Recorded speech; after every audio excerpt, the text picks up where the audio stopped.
I pray to Allah subhanahu wa ta'ala to repay the debts of him. Why it was Abu Bakr Siddiq radiallahu anhu who said to Prophet Muhammad sallallahu alayhi wa sallam, Ya Rasulullah, my wealth is your wealth. You don't have to ask me to spend it. Spend it the way you want. Why?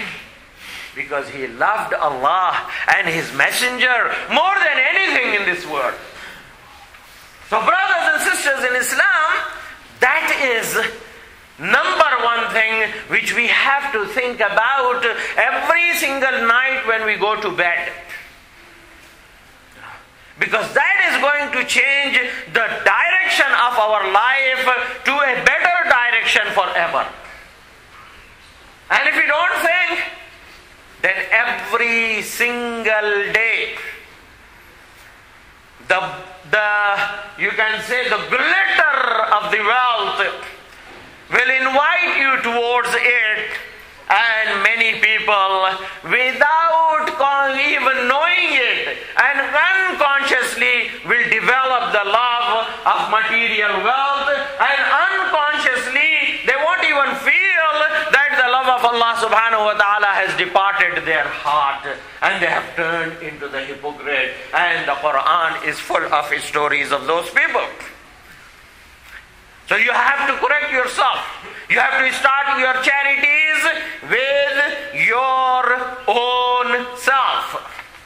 The hadith I have recited, I'll come back to the meaning of the verse of the Holy Quran, is a very important story about a person who was extremely poor, who did not have anything.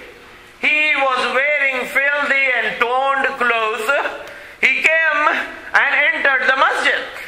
When he entered the masjid, it was the time when Prophet Muhammad sallallahu alayhi wa sallam was giving a speech inviting people to be charitable. So people gave their charities. And charities was not limited only to the money. You can give your old clothes in the charity, you can give anything. So there was a pile of clothing and there was a pile of money and all this. So from that, Prophet Muhammad sallallahu alayhi wa sallam took 2 pieces of clothing and gave to this person.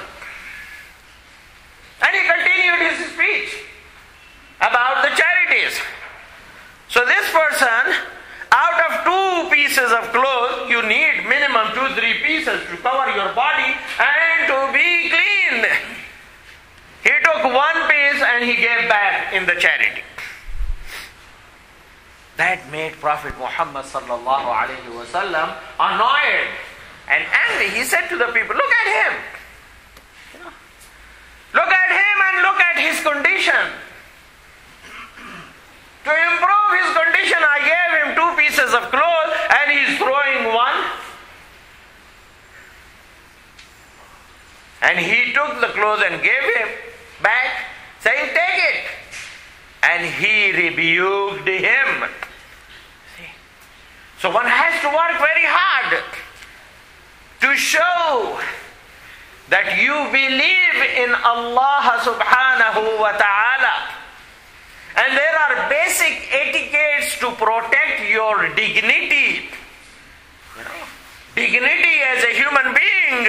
And you have to do everything possible to do that. And if you have nothing, then you are counted as faqir or miskin to users of the money of zakah mentioned in Surah At-Tawbah, Surah number 9, verse number 60.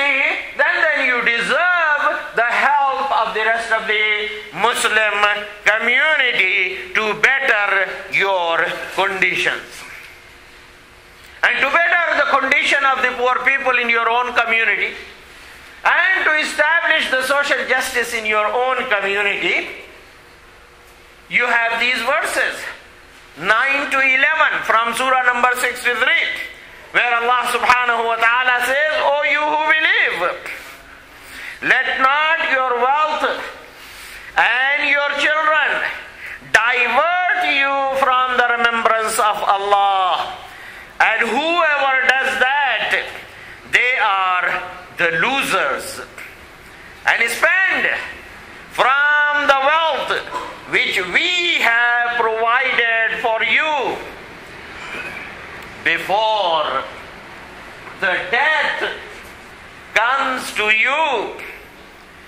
You see, because if anyone, when the death will come, will say, "Oh my Lord, if you only would reprieve me, give more time for a little while, then I would give charity and be among the righteous." But Allah reprieves not, no soul, when its term comes, and Allah is aware of what you do. Meaning, the charity time has ended when you see the angel of death. Now you cannot ask for more time because the term of your life has come to an end.